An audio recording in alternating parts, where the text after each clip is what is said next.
mulai tanggal 16 Februari itu tiba-tiba ngerasa lelah sekali. Kenapa ya kok tulangku tiba-tiba kayak gini gitu, lemes gitu. Tapi kemudian minum paracetamol dan saya periksa ke dokter 24 jam. Itu saya nggak apa-apa.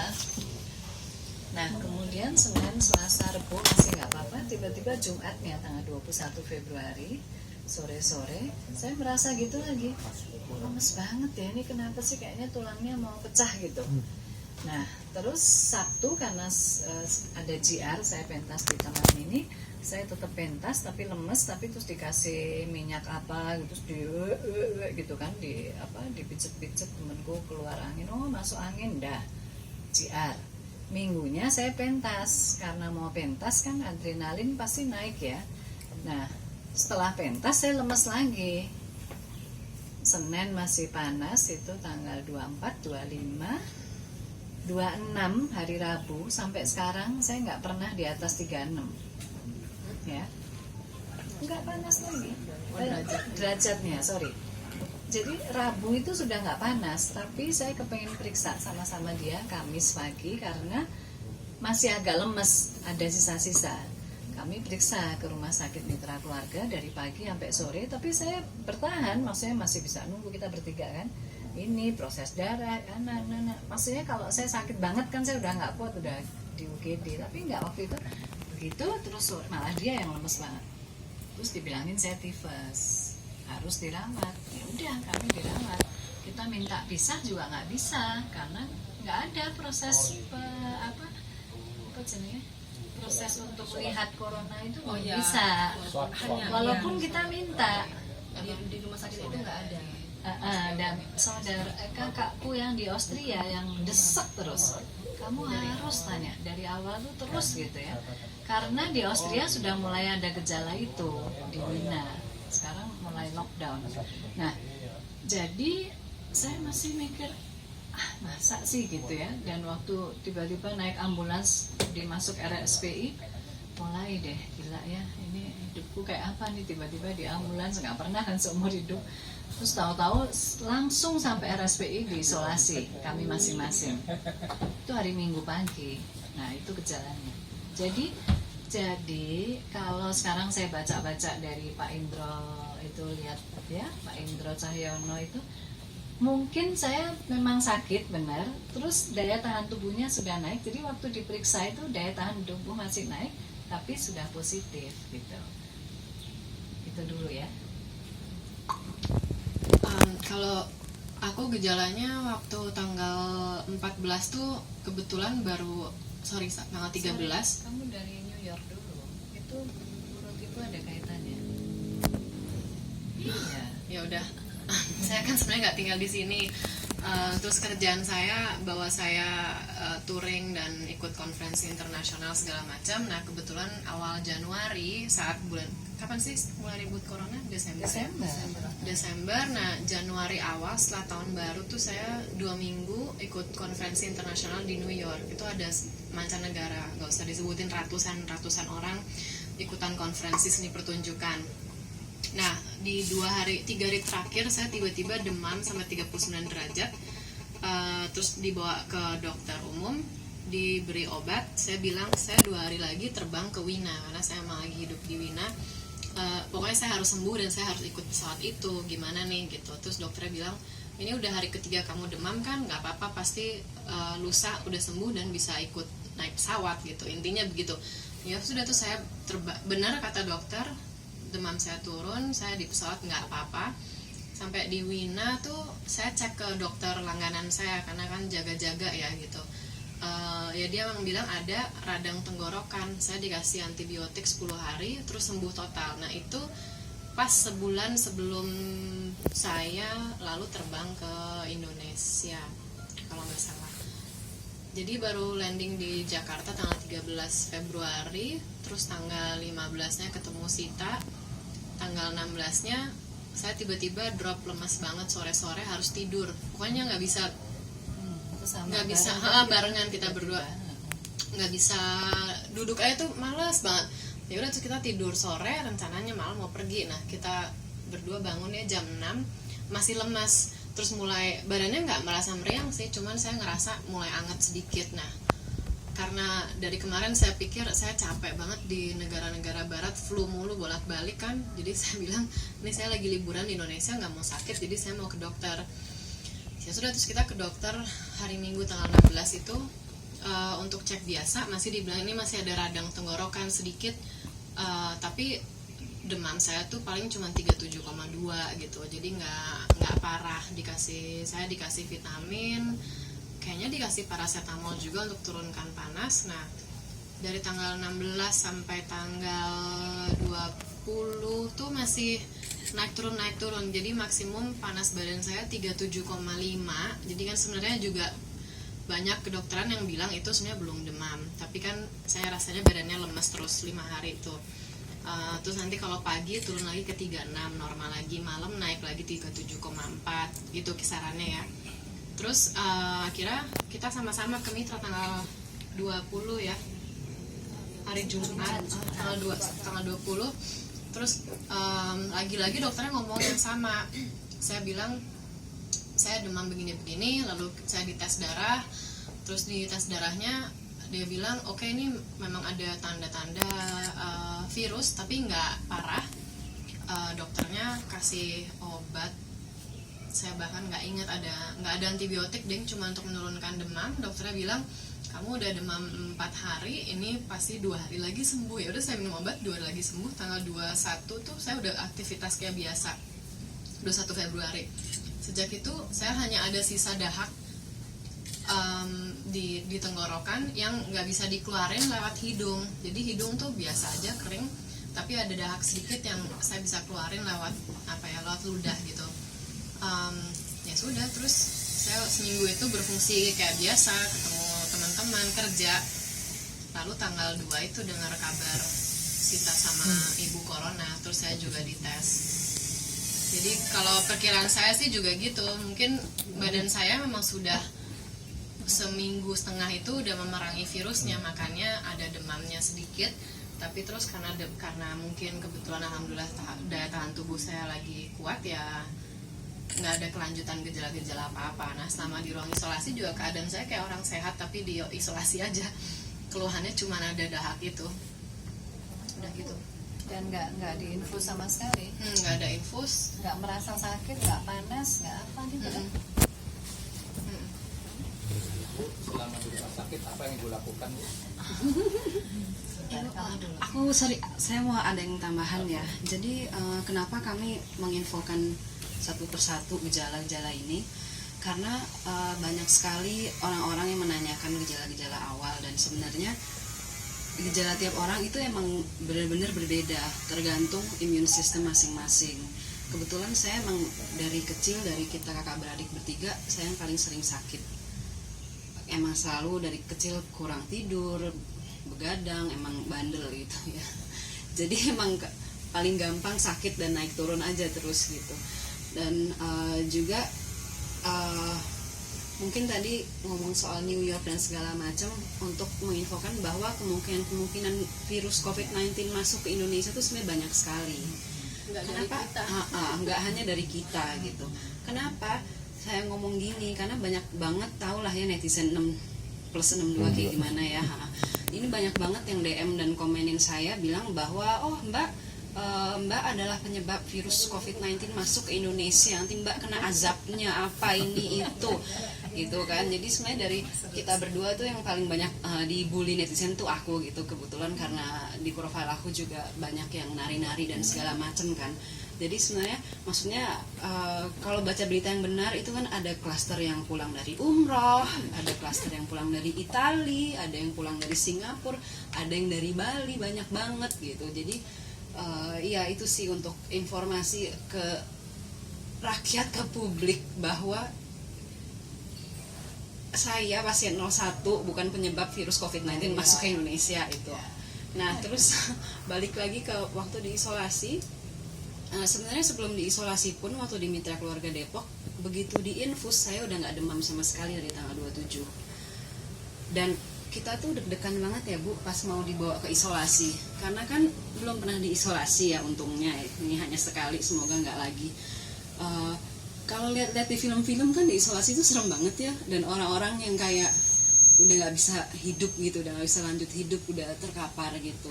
Jadi kita tuh nunggu dijemput ambulans, nunggu ambulans untuk diantar tuh deg-degannya setengah mati gitu. Kita sampai mikir, aduh ini gimana ya gitu, apalagi nanti kita dipisahkan, bukan di satu ruangan berdua gitu. Nah sampai diisolasi pun selama kan aku 3 hari di Mitra Keluarga Depok, diisolasinya 13 hari total isolasi, jadi 16 hari tanpa matahari ya. Itu 13 hari diisolasi nggak pernah sekalipun aku demam, selalu di 36 juga. Jadi keluhannya hanya batuk, tapi saya diinfus nonstop selama 16 hari. Iya, selama 16 hari kan dari Mitra Keluarga. Kenapa diinfus? Karena paru-paru saya masih bercak-bercak. Dan memang saya merasa tuh, jadi kalau tarik nafas panjang, begitu buang nafas tuh langsung batuk, nggak bisa buang nafas panjang gitu. Dan batuknya tuh emang masih nonstop. Selain itu, vertigo apapun itu udah nggak ada sama sekali. Jadi benar-benar hanya batuk saja. Nah, kenapa saya menekankan ini gitu? Karena orang-orang tuh mikir, oh kok bisa diisolasi main HP, kok antara hidup dan mati bisa posting, kalian bohong ya gitu. Ini drama ya, udah banyak banget yang ngomong gitu kan. Jadi kami tuh diisolasi waktu dari awal di Mitra Keluarga Depok, saat kita dirawat, karena kami ini pekerja seni, kita nggak berkantor. Jadi begitu dirawat langsung minta ke mbak yang pertama apa, kirimin laptop, karena saya di rumah sakit nggak kayak orang mau mati gitu kan, saya masih bertenaga, bisa mikir, bisa kerja. Jadi di rumah sakit pun saya kerja dari laptop saya gitu. Jadi memang di ruang isolasi pun juga kami tetap ya kayak orang normal aja.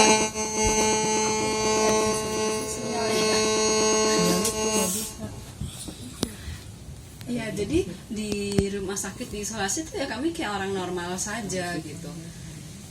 Nggak kayak yang dibayangkan orang-orang, nggak seperti yang di media-media di luar yang menyeramkan gitu, karena emang benar-benar tergantung imunitas gitu. Mungkin yang gejalanya parah sekali sampai nggak bisa nafas dan harus pakai selang di mana-mana, kebanyakan memang di usia rentan dan memang mereka punya penyakit bawaan, misalkan apa, diabetes, hipertensi, apalagi ya, kanker, apalagi Ratri lagi, dan banyak hal-hal itu gitu. Maksudnya kita udah tahu lah di Indonesia penyakit paling banyak apa, diabetes sama hipertensi kan. Kita positif tuh gimana ya Bu? Kami tuh selama nunggu mau ke isolasi tuh masih bener positif thinking banget. Aku tuh inget banget bilang ke ibu, Bu udah tenang aja, aku yakin ini pasti negatif kok, kita cuma emang ya udah harus melalui di tesnya aja gitu kan. Cuma Selasa pulang ya, afirmasi ya, meditasi, berdoa Selasa pulang, cuma berapa 3 hari gitu ya. Nah jadi hari Minggu itu jam 2-3 pagi kita sampai, paginya langsung dites darah, swab tenggorokan dan swab hidung gitu.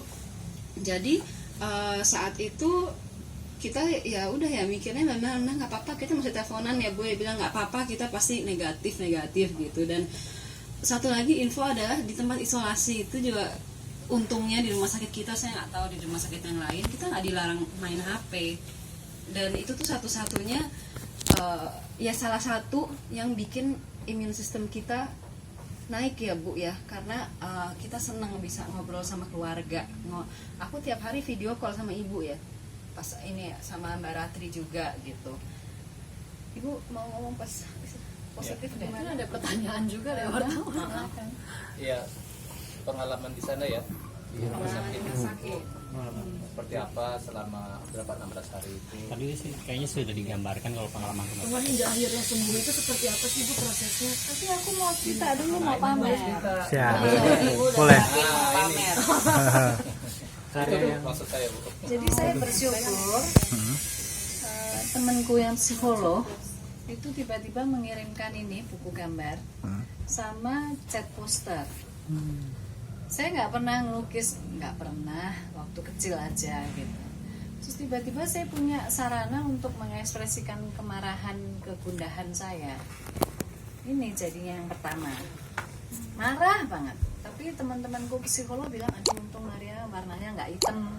Kalau hitam udah depresi katanya. Ini ya. Terus hari kedua saya dengerin lagu-lagu Ave Maria karena saya seneng aja gitu. Terus tiba-tiba saya bikin ini, terus waktu saya posting katanya kayak tulisan Allah. Saya nggak bisa nulis Arab, maaf aja. Tapi ini tiba-tiba katanya kayak Allah gitu ya. Nah, terus kalau ini lagunya Chopin. Salah satu lagu Chopin, dan aku bergaya aja karena aku penari ya. Jadi sembari dengerin gitu, terus aku gini-gini gitu. Terus pokoknya sakarpe dhewe gitulah. Gini-gini jadinya kayak gini. Jadi ya bisa orang lihat ini ya monggo aja, terserah ini apa nggak tahu lah, pokoknya seneng. Nah terus ini Erik Satie, orang apa sih Erik Satie? Prancis juga ya mas. Astrologi Terus ini kok kayak yin yang katanya, ya silahkan gitu. Tapi ya pokoknya bergaya aja kayak pelukis beneran gitu-gitu, tapi seneng gitu. Akhirnya jadi ketagihan. Terus ini yang terakhir. Ini setelah saya mengalami breakdown banget hari ke-12 itu, sampai yang terakhir itu saya breakdown banget. Terus saya sholat azhar waktu itu, tobat sama Gusti Allah, nangis nguling-nguling, ini apa maksudnya, saya udah nggak kuat, saya pengen mecahin pintu, pengen lari, pengen teriak gitu. Terus ya itulah, itu pengalaman sendiri ya. Akhirnya saya sadar, oh ya memang hidup ini tuh ternyata yang penting hanya mau agama, ras, mau apapun, yang penting tuh hanya hubungan kita sama Gusti Allah. Nggak usah deh jualan agama, nggak usah deh ngomong banyak. Yang terutama cuma ini sama Gusti Allah. Di situ saya merasa mulai tenang. Hasilnya ini kata orang-orang, kata keluarga sih. Ya nggak tahu mereka menghibur aku kali, wah bagus banget ini itu ya, wes alhamdulillah gitu.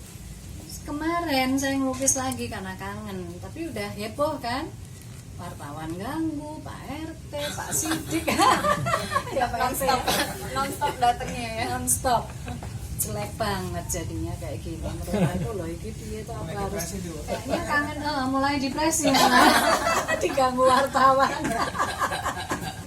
Udah terus dia ngetawain, ibu kayaknya dengerin musik gini-gini kok jadinya kayak gini, ibu kayaknya ya kayak gitu. Tapi loh, ini kok kacau banget. Tapi ya udah, saya pikir ini ekspresi saya kemarin heboh gitu, karena tiba-tiba jadi selebriti kan nggak pengalaman.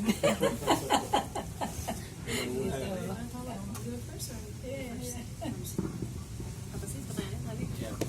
Oh, ada yang mau beli loh.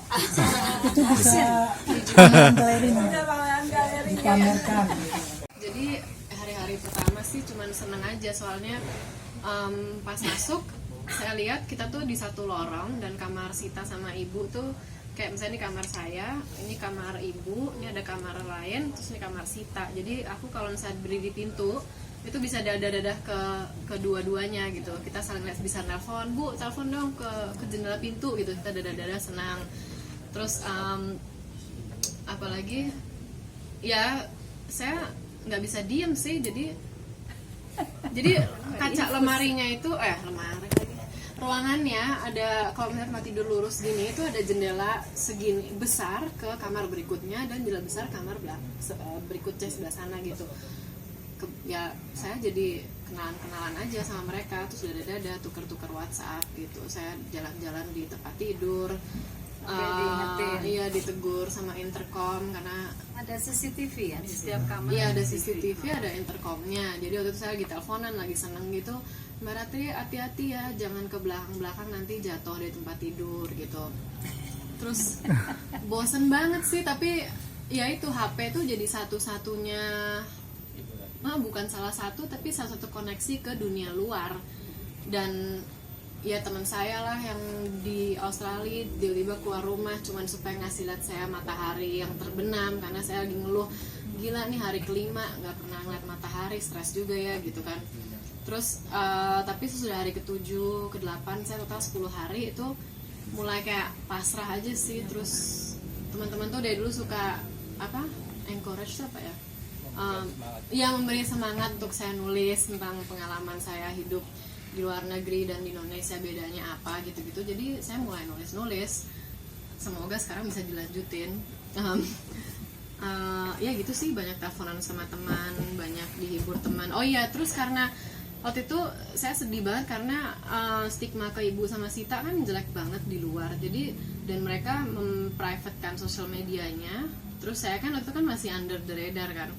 Jadi saya bilang ya udah deh, daripada ikutan stres panik dan negatifnya mereka, aku mulai ngepost stories di Instagram tentang kepositifan kita gitu, tentang bahwa di isolasi itu kita baik-baik aja dan fokus untuk menyembuhkan diri, dan kita setiap hari mandi dan pakai makeup supaya semangat, nggak yang ngeluntruk pakai baju tidur mulu nggak ada energi gitu kan. Itu sih emang salah satu caraku untuk mengatasi stres tuh gitu. Oke, bangun pagi pakai makeup siap-siap kayak ini hari baru gitu, walaupun itu di ruang isolasi. Ya udah video callan gitu deh. Terus apa lagi ya?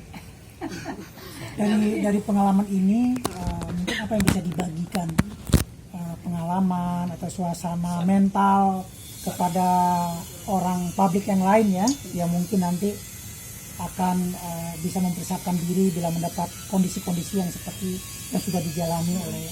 Sebenarnya kalau dari pengalamanku, kalau mental dan pikiran itu penting banget kemarin ini.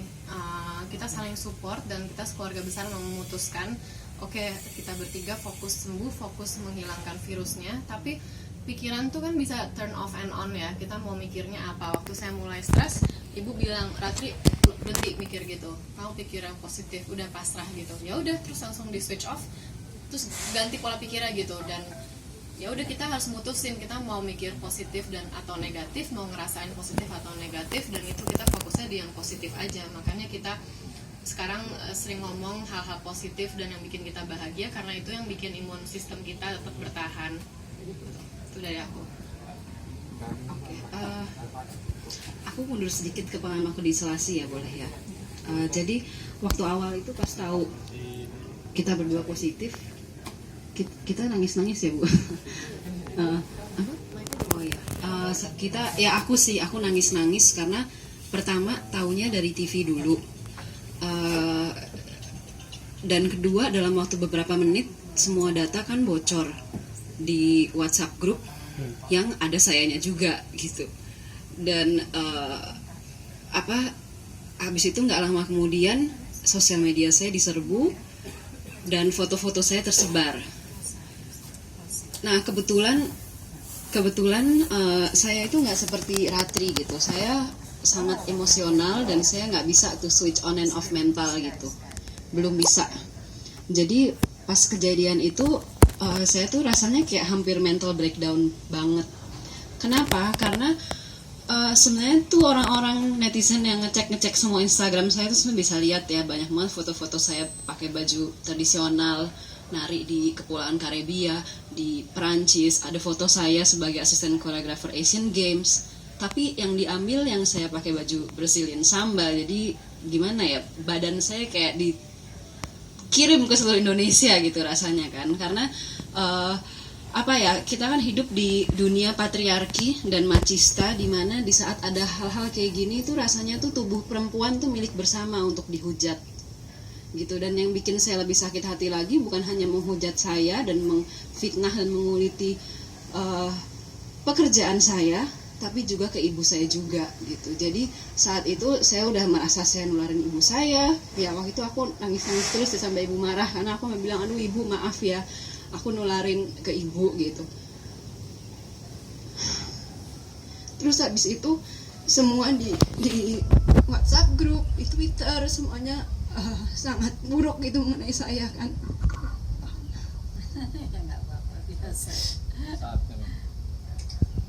Nah, jadi memang yang tadinya saya hanya batuk-batuk aja, kemudian kesehatan saya malah makin memburuk. Mulai dari ulu hati saya sakit banget sampai nggak bisa tidur, saya mual-mual, sampai mulai muntah lagi, sampai menggigil, sampai saya gemeter gitu. Karena maksudnya apalagi ibu ini kan budayawan, tokoh gitu. Saya nggak terima banget sih, melebihi dari semua hujatan terhadap saya lebih nggak terima yang soal ibu gitu. Dan ya itu memang HP itu satu-satunya cara untuk bisa seneng, karena saya bisa komunikasi sama orang-orang yang saya sayangin gitu. Dan dalam waktu itu mungkin sejam kemudian saya baru sadar, oh harus di lock nih semua sosial media, tapi udah telat karena sayangnya netizen Indonesia heboh banget, langsung menyerbu dan udah duluan nge-screenshot semuanya gitu kan, foto-foto saya udah tersebar banget gitu. Dan sejujurnya selama mungkin 7 hari itu saya nggak buka Instagram sama sekali maupun Facebook, udah ketakutan lah ya dengan komen orang-orang yang menyalahkan saya, meskipun banyak juga yang mendukung gitu. Dan pengalaman saya di isolasi itu benar-benar perawat-perawat dan dokter dan cleaning service dan semuanya itu baik banget, sampai saya tuh tiap hari nunggu mereka datang gitu, karena mereka benar-benar tahu saya down banget, saya nangis terus, jadi mereka berusaha terus untuk naikin mental saya gitu. Dan maksudnya mereka itu kan di perawat tenaga medis kan tiap kali ke kamar kita mereka ada risk untuk ketularan ya, meskipun sudah pakai APD, tapi mereka tuh nggak takut.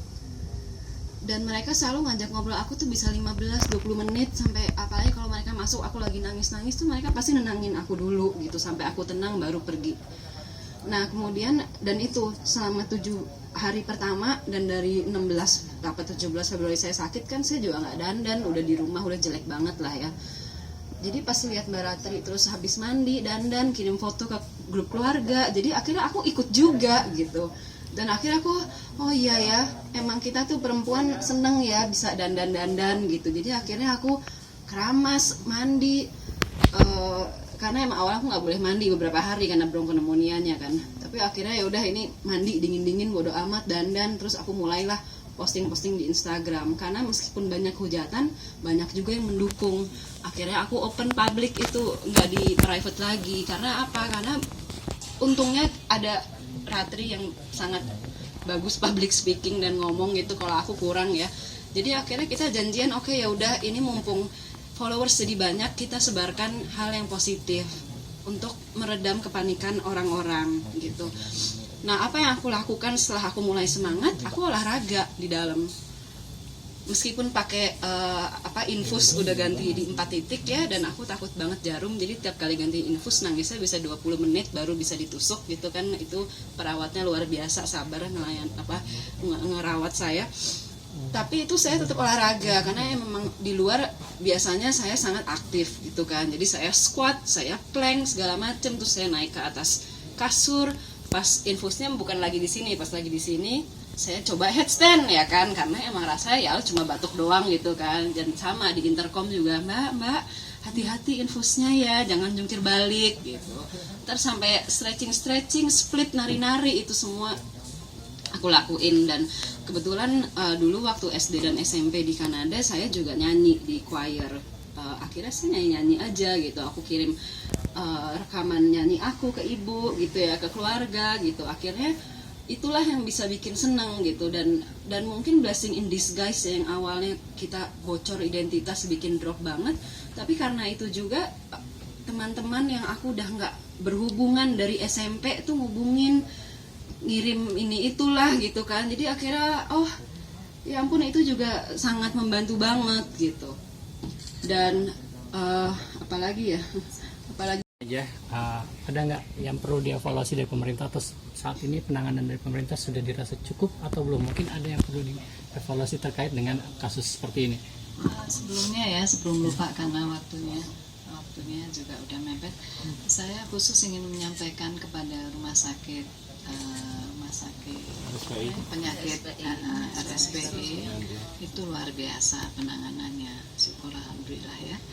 Tapi juga mitra keluarga juga, kemudian Dinas Kominfo Depok, Dinas Kesehatan Depok, Puskesmas Sukmajaya, dan Dinas Peternakan Depok. Saya mohon itu semua tertulis karena koordinasi dengan Pak RT semuanya itu berjalan dengan mulus dan kami merasa aman, rumah ini juga dijaga gitu ya itu, jadi tolong banget binatang gitu. peliharaan saya pun dijaga Ah, selama ah. ada banyak, soalnya itu dijaga selama di rumah sakit. Ya, jadi terima kasih, itu harus disampaikan. Saya ingin bukan mengkritisi dulu, saya ingin menyampaikan, ini kan himbauan 14 hari di rumah. Saya ingin sharing ya, bahwa 14 hari di rumah itu jangan diabaikan atau dianggap sepele. Tapi saya harap itu menjadi waktu ketika kita bisa kembali ke titik nol masing-masing, tapi hubungan suami istri anak terutama itu harus ditumbuhkan menjadi sebuah bonding dan kegiatan kreativitas yang selama ini tidak sempat dilakukan. Saya sendiri suka bilang, aduh aku kok nggak ada waktu ya buat ini, aku sibuk ini, aku karier, aku dan lain sebagainya. Anak-anak sekarang sibuk sekolah matematik, bahasa Inggris, agama, dan lain sebagainya. Nggak sempat untuk melakukan hal yang mereka suka. Padahal itu penting sekali, menumbuhkan kreativitas itu penting, karena dalam kehidupan akhirnya kreativitas itu yang menjawab, bukan harus jadi seniman. Nah, ini 2 minggu ini saya menghimbau supaya dibuat kegiatan bersama, ngelukis kayak nyanyi bareng, jangan lihat HP melulu, tapi yuk kita berkegiatan di rumah, nanem kayak dari polybag, sesuatu kegiatan yang bapak, anak, ibu semua terlibat gitu. Itu himbauanku ya. Dan juga tentunya kalau ini ya tetap kita tuh hanya debu kok di depan Allah, jadi ya kita menumbuhkan itu hubungan kita dengan Allah ya. Akhirnya itu kayak kesempatan untuk suwung nanging isi nanging suwung gitu kalau di Jawa ya. Apa gue Nggak tahu. ya wis. Aku aja nggak tahu, Bu. Ini itu buat saya himbauan. Kalau pemerintah gimana ya, saya merasa kalau yang dilakukan terhadap kami itu bagus sekali, kecuali memang saya kaget. Jadi waktu presiden ngomong itu tuh tiba-tiba rumah sakit kayak hening, karena mereka juga kaget. Jadi mereka koordinasi rapat dan lain-lain, sore baru kita didatengin. Saya bilang kok bisa sih, nggak ada, besoknya ya, besoknya datengin baru dibilangin kalau kita positif. Kok bisa gitu, kalian kok nggak tahu? Kita kan tiba-tiba jadi nomor di situ, udah nggak ada jiwa, nggak ada. Terus mereka bilang maaf sekali Bu, maaf karena kami juga nggak diberitahu. Nah, saya selama itu kesel, tapi ternyata setelah keluar dari rumah sakit baru disampaikan oleh semua direksi rumah sakit bahwa memang ada UU tentang wabah. Jadi ketika ketika flu burung, SARS itu memang pasien nggak boleh tahu, dan bukan tidak boleh tahu, tapi undang-undang wabah itu mengatur bahwa kalau di saat wabah seperti ini itu hasil-hasil dari Litbangkes langsung naik ke Kementerian Kesehatan dan ke kantor presiden. Jadi rumah sakit yang RSPI atau apapun itu yang padahal terdepannya yang ngurusin pasiennya, yang ngambil tes darahnya, itu juga terlengkap gitu. Nanti setelah dari atas harusnya ke RSPI, tapi waktu itu mungkin karena semua orang panik entah gimana muncul ke media duluan karena presiden harus konferensi pers. Mungkin aku nggak tahu detailnya, tapi begitulah. Nah, tapi habis itu kan mereka langsung memperbaiki. Nomor 3 saya udah nggak, identitasnya sudah nggak dikeluarkan. Nah, jadi kalau yang kita lihat, ini pertanyaan paling favorit dari semua orang gitu, apa kritik dan masukan ke pemerintah ini, karena ini sebenarnya wabah nasional dan internasional. Sebenarnya memang nggak ada yang siap. Kalau mau nanya ke pemerintah di Cina, di Wuhan waktu Desember juga pasti mereka nggak siap. They're doing as they're jumping. Jadi udah loncat ke dalam baru kita harusnya gini, kita begini. Dan informasi tentang virus corona COVID-19 itu juga berubah terus karena mereka masih menganalisa.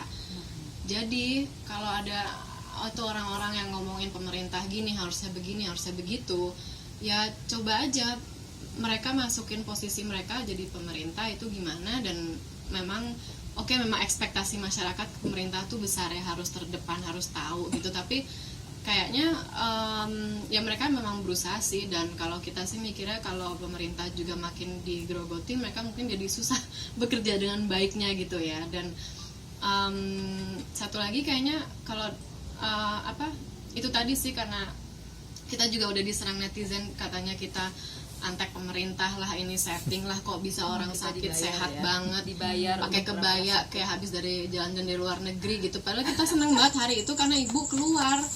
Kita kan dari hari Jumat khawatir banget ini kenapa, dan dokter bilang ibu lebih tua usianya, harus lebih diobservasi. Jadi kan kita berapa hari itu di rumah nggak tenang, nggak ada ibu. Jadi hari Senin pas di rumah sakit itu ibu keluar seneng banget, dan ibu memang waktu tahu kita diundang Pak Terawan ngotot banget harus pakai kebaya karena itu representasi Nusantara segala macam. Nah tapi ya itu, jadi kita putusin mau netizen mau ngomong apa, pokoknya kita fokus di positif, karena kalau kita semua positif semua bisa sembuh insya Allah. Dan Indonesia menurut kita ya, kalau ditantang lockdown, kalau Indonesia sampai lockdown itu strata sosialnya kan beragam sekali, nggak mungkin bisa gitu, ekonomi kita hancur. Jadi kalau misalnya ini ada himbauan 14 hari, walaupun susah dilakukan, jangan takut isolasi, jangan takut bekerja dari rumah. Kalau bisa sebisa mungkin, insya Allah kita nggak akan sampai lockdown gitu ya, semoga gitu.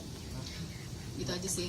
Terus sebenarnya Gotong royong. ya, oh ya, dan kita harus gotong royong dari level masyarakat sampai ke pemerintah daerah, kota sampai ke pusat. Tapi sorry ya, ini sebenarnya waktu kita udah habis, tapi banyak banget sebenarnya yang nanya, pertanyaan gini persisnya. Ini virus belum ada vaksinnya, kok bisa pemerintah Indonesia gembar-gembor sudah bisa menyembuhkan orang? Itu bukan gitu konteksnya gitu. Pak Yuri udah berkali-kali bilang ini virus adalah self-limiting disease, di mana antibiotik aja tuh bukan obat untuk virus gitu. Dan dokter di RSPI juga setiap hari bilang, Mbak tenang aja, minum air yang banyak, tidur istirahat yang cukup, olahraga, gerakin badannya, karena imun itu nanti akan hilang sendiri dengan naiknya sistem daya tubuh. Jadi netizen yang nanya obatnya apa, itu obatnya disesuaikan dengan gejala setiap pasien. Saya ada lendir, dikasih obat batuk racikan. 3 hari kemudian lendir saya hilang, obatnya dihentikan. Terus saya dikasih antibiotik, saya tanya kenapa? Karena Mbak ada bakteri tambahan sedikit, jadi selama 6 hari ke depan harus minum antibiotik. Terus ada radang tenggorokan, dikasih FG Troche. Sita nafasnya nggak kurang oke, dikasih nebulizer uap gitu.